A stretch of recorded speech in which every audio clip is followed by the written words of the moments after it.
শীতকাল আসবে আর আমরা বারবিকিউ চিকেন বানাবো না, তাই কখনো হয় নাকি? তাই তো আজকে মাছ মাংস সব একসাথেই তান্দুরি বানিয়ে নিলাম। যেহেতু আমাদের কাছে তান্দুরি নেই আর কয়লাও নেই, সেই জন্য আমরা আগে থেকে কটা কাঠ পুড়িয়ে নিয়ে কাঠ কয়লা বানিয়ে নিচ্ছি। আর তার চারি সাইড দিয়ে দিয়েছি কটা ইট, কারণ এর উপরে রাখবো আমরা শিক, যেই শিকে করে আমরা মাংস আর মাছ দুটোই পোড়াবো। আগে শীতকাল আসলেই পিকনিক বলতে আমরা মাংস পোড়াতাম, কিন্তু এই বছর আমাদের সেভাবে খাওয়া হয়নি, সেই জন্য আজকে ভাবলাম চিকেন তান্দুরি করাই যায়। সেই জন্য সকাল সকাল বৈশাখ বাজারে গিয়ে বাজার থেকে মাছ মাংস কিনে নিয়ে এসেছি। আর মাছ মাংসের সাথে সমস্ত মশলা ম্যারিনেট করে ফ্রিজে রেখে দিয়েছিল বেশ কয়েক ঘন্টা। আর যখনই প্রায় সন্ধ্যা হয়ে গেছে তখনই আমরা বাইরে কয়লা জ্বালিয়ে নিয়ে, মানে কাঠের কয়লা জ্বালিয়ে নিয়ে শুরু করে দিয়েছি তান্দুরি করা। প্রথমে শিকের উপর এখানে ভালো করে বাটার দিয়ে দিয়েছি যাতে মাংসটা এখানে লেগে না যায়। বৈশাখ এখানে শিকের ভেতর সমস্ত মাংসগুলোকে এক এক করে ঢুকে নিচ্ছে, আর ও তো কখন থেকে পাগল হয়ে গেছে কখন তান্দুরি বানাবে আর কখন খাবে। এক এক করে আমরা এখানে মাছ মাংস সমস্ত কিছু শিকের ভেতর ভরে দিয়ে দিয়েছি। আর অন্যদিকে আমাদের কাঠ কয়লাটা ততক্ষণে বেশ ভালোভাবে জ্বলতে শুরু করে দিয়েছে। আমি তো এখানে মাংস থেকেও মাছ খাওয়ার জন্য বেশি এক্সাইটেড ছিলাম, কারণ আগে যেহেতু অনেকবার মাংস খেয়েছি, মাছ কখনো খাইনি। আজকে যেহেতু ফার্স্ট টাইম মাছ ট্রাই করবো, সেই জন্য মাছের প্রতি এক্সাইটমেন্টটা একটু বেশিই ছিল।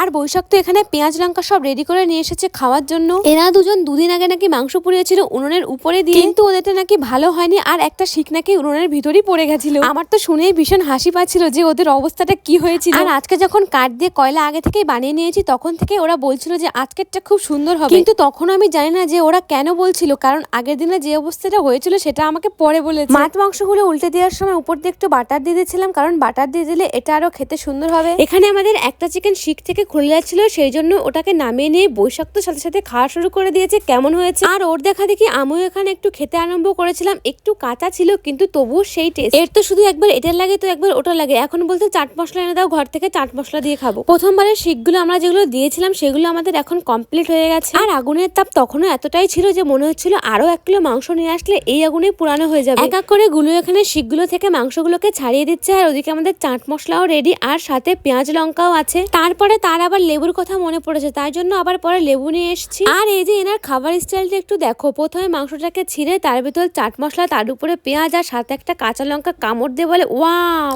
আর একজন তো প্রথম থেকে বলে যে উনি মাছ খাবে না মাংস খাবে। ও মা, আমি মাছ খাচ্ছি, এসে দেখে বলে যে আমাকে একটু মাছ দে। তারপরে আমি আমার মাছটুকু দিয়ে দিয়েছিলাম। আজকের মতো আমাদের তো তান্দুরি খাওয়া কমপ্লিট। ভিডিওটা কেমন হলো জানিও, ভালো লাগলে লাইক কমেন্ট শেয়ার করে দিও। টাটা।